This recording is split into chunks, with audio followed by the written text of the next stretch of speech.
Telugu audio Bible నిర్గమాకాండము 34వ అధ్యాయము. మరియు యెహోవా మోషేతో, మొదటి పలకల వంటి మరి 2 రాతి పలకలను చెక్కుము. నీవు పగులగొట్టిన మొదటి పలకల మీదనున్న వాక్యములను నేను ఈ పలకల మీద వ్రాసెదను. ఉదయమునకు నీవు సిద్ధపడి ఉదయమున సీనాయి కొండ ఎక్కి అక్కడ శిఖరము మీద నా సన్నిధిని నిలిచి ఉండవలను. ఏ నరుడును నీతో ఈ కొండకు రాకూడదు. ఏ నరుడును ఈ కొండ మీద ఎక్కడనైనను కనబడకూడదు. ఈ కొండ ఎదుట గొర్రెలైనను ఎద్దులైనను మేయకూడదని సెలవిచ్చెను. కాబట్టి అతడు మొదటి పలకల వంటి 2 రాతి పలకలను చెక్కెను.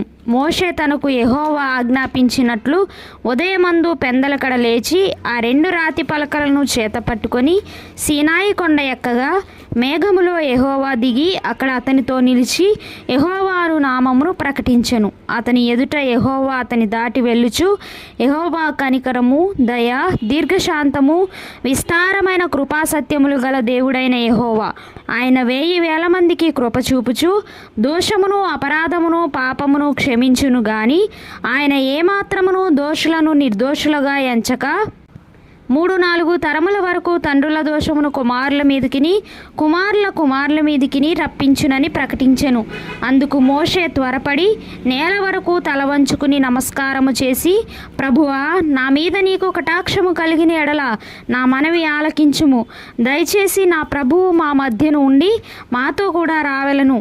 వీరు లోబడనొల్లని ప్రజలు. మా దోషమును పాపమును క్షమించి మమ్మును నీ స్వాస్థ్యముగా చేసుకొనుమనెను.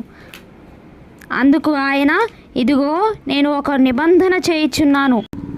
భూమి మీద ఎక్కడైనను ఏ జనములోనైనను చేయబడని అద్భుతములు నీ ప్రజలందరి ఎదుట చేసేదను.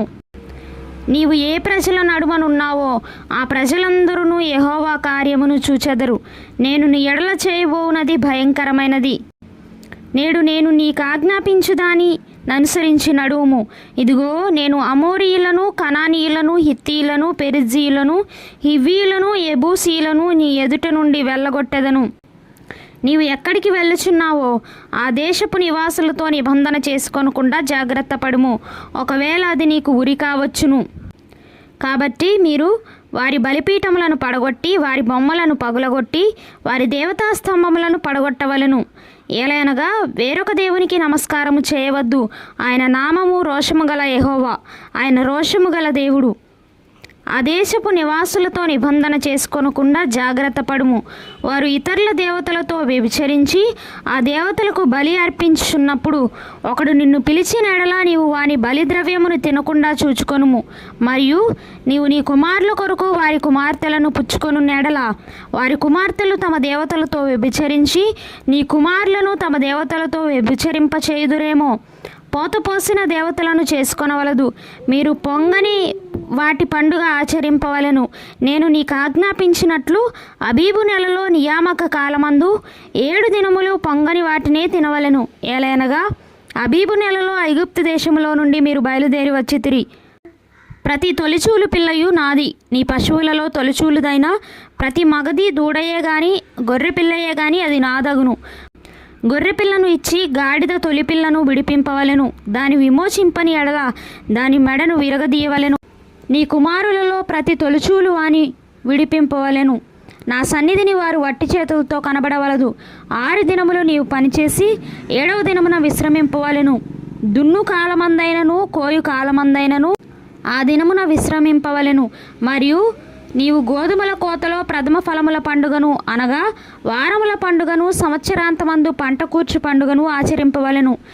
సంవత్సరమునకు 3 మారు నీ పురుషులందరూ ప్రభువును ఇశ్రాయేలీయుల దేవుడునైన యెహోవా సన్నిధిని కనబడవలెను. ఏలయనగా నీ ఎదుట నుండి జనములను వెళ్ళగొట్టి నీ పొలిమేరలను గొప్పవిగా చేసెదను. మరియు నీవు సంవత్సరమునకు 3 మారు నీ దేవుడైన యెహోవా సన్నిధిని కనబడబోనప్పుడు ఎవడునూ నీ భూమిని ఆశింపడు. నీవు పులిసిన దానితో నా బలి రక్తమును అర్పింపకూడదు. పస్కా పండుగలోని బలి సంబంధమైన మాంసమును ఉదయకాలం వరకు ఉంచకూడదు. నీ భూమి యొక్క ప్రథమ ఫలములలో మొదటివి నీ దేవుడైన యెహోవా మందిరంలోనికి తేవలెను. మేకపిల్లను దాని తల్లిపాలతో ఉడకబెట్టకూడదనెను. మరియు యెహోవా మోషేతో ఇట్లనెను, ఈ వాక్యములను వ్రాసుకొనుము. ఏలయనగా ఈ వాక్యములను బట్టి నేను నీతోనూ ఇశ్రాయేలీయులతోనూ నిబంధన చేసి ఉన్నాను. అతడు 40 రేయింబగళ్ళు యెహోవాతో కూడా అక్కడ నుండెను. అతడు భోజనము చేయలేదు, నీళ్లు త్రాగలేదు. అంతలో ఆయన ఆ నిబంధన వాక్యములను అనగా 10 ఆజ్ఞలను ఆ పలకల మీద వ్రాసెను. మోషే సీనాయి కొండ దిగుచుండగా శాసనములు గల ఆ 2 పలకలు మోషే చేతిలో ఉండెను. అతడు ఆ కొండ దిగుచుండగా ఆయన అతనితో మాట్లాడుచున్నప్పుడు తన ముఖ చర్మము ప్రకాశించిన సంగతి మోషేకు తెలిసి ఉండలేదు. అహరోనును ఇశ్రాయేలీయులందరూ మోషేను చూచినప్పుడు అతని ముఖ చర్మము ప్రకాశించెను గనుక వారు అతని సమీపింపవెరచిరి. మోషే వారిని పిలిచినప్పుడు అహరోనును సమాజ ప్రధానులందరూ అతని యొద్దకు తిరిగి వచ్చిరి. మోషే వారితో మాట్లాడెను. అటు తర్వాత ఇశ్రాయేలీయులందరూ సమీపింపగా సీనాయి కొండ మీద యెహోవా తనతో చెప్పినది యావత్తును అతడు వారికి ఆజ్ఞాపించెను. మోషే వారితో ఆ మాటలు చెప్పుట చాలించి తన ముఖము మీద ముసుగు వేసుకొనెను. అయినను మోషే యెహోవాతో మాట్లాడుటకు ఆయన సన్నిధిని ప్రవేశించినది మొదలుకొని అతడు వెలుపలికి వచ్చే వరకు ఆ ముసుగు తీసివేసెను.